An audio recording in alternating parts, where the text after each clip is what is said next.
Hello everyone and welcome to our digital museum of Dominguez Gap Wetlands. I'm Brenda Escudero and my group members are Xavier, America, Jason, and Amor. Hello, this is Steven. He has just informed me that he wants to learn more about wetlands. Therefore, I asked my friends Xavier, Brenda, America, Jason, and Amore to assist him as they are currently at the Dominguez Gap Wetlands and will be giving a tour. Here's what they have to say. The Dominguez Gap Wetlands is located in 286 West Alama Boulevard in Long Beach, California. It was a project that was converted into an existing 37-acre, spreading group basins into multi-benefit wetlands. It became a crucial zone for groundwater recharge and seawater intrusion management. To get into the wetlands themselves, you'll have to park on the street and go through a small gate that leads you into the wonders of the wetlands.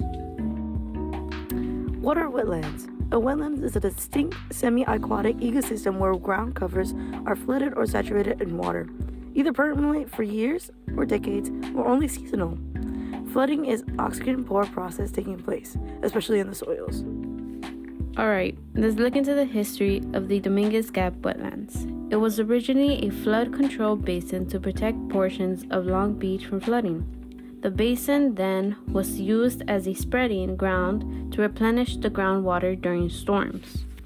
With that said, it was a completed project of $7.1 million in 2008 by the Los Angeles County Flood Control District.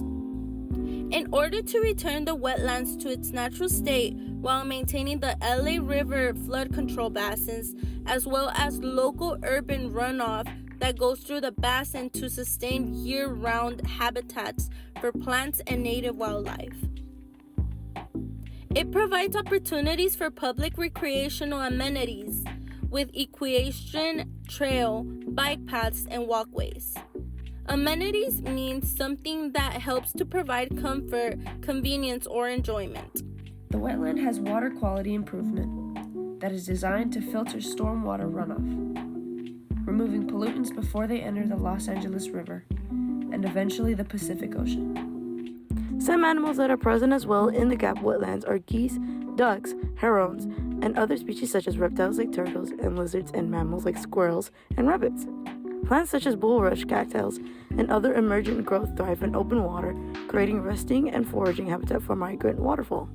Now let's take a look into the climate change of the Dominguez Gap Wetlands. California's weather is warm with dry summers and mild wet winters. Wetlands rely on water and weather patterns directly influence water levels. Although if there's an increase of precipitation, this can lead to flooding, while droughts can cause wetlands to dry up. However, wetlands are very vulnerable to climate change. Some effects include loss of carbon stored in soil, changes in plant or animal communities, saltwater intrusion to freshwater coastal wetlands, more frequent or drying flooding. The water levels of wetlands play a big part as they fluctuate naturally as it's influenced by factors like rainfall, snowmelt, evaporation, and can range from shallow surface water to saturated soil. It plays a crucial role in supporting diverse wetland ecosystems and wildlife. The carbon stored in the soil of wetlands helps with carbon cycling, and the microbial processes take a long time to develop. Undisturbed wetlands store nearly twice as much carbon as wetland soils. Human activities and climate change can cause wetland disturbance, which would stress the wetlands' functionings. Though wetlands rarely dry out, they are expected to shift more frequent drying in some areas, which can lead to major loss in some areas. Due to this danger and risk, this can harm those who rely on the wetlands such as amphibians and wetland invertebrates. Even changes in temperature and precipitation within the coastal wetlands can be impacted by sea level rise. This can alter the water quality from freshwater to saltwater, which is very harmful to those living off of the wetland itself. To be noted, the Dominguez Gap Wetlands is considered to be a coastal wetland which are very important carbon sinks. They provide carbon efficiently and emit relatively little methane. It's estimated to contain twice as much carbon in their soil than all tropical forests. For a wetland to transition from a carbon emitter to a carbon sink, it can take up to 61 to 14,000 years. Globally, wetlands store up to 700 billion tons of carbon, mainly in peat soils, with 96 million tons sequestered per year. U.S. wetlands are estimated to store 11.52 billion tons of carbon, approximately 1% of the global soil carbon. However, wetlands in the western United States are estimated to have soil carbon densities for over 200 million tons per hectare. Coastal wetlands are the focus of blue carbon. Besides that, wetlands are great at adapting to climate change, providing resilience and creating resistance to the effects of climate change. They provide an ecosystem that contributes to the ability to adapt. The most common services provided by wetlands are the rolling hydrologic cycle, which is the ability to improve the water quality. Quick information check. What is a hydraulic cycle?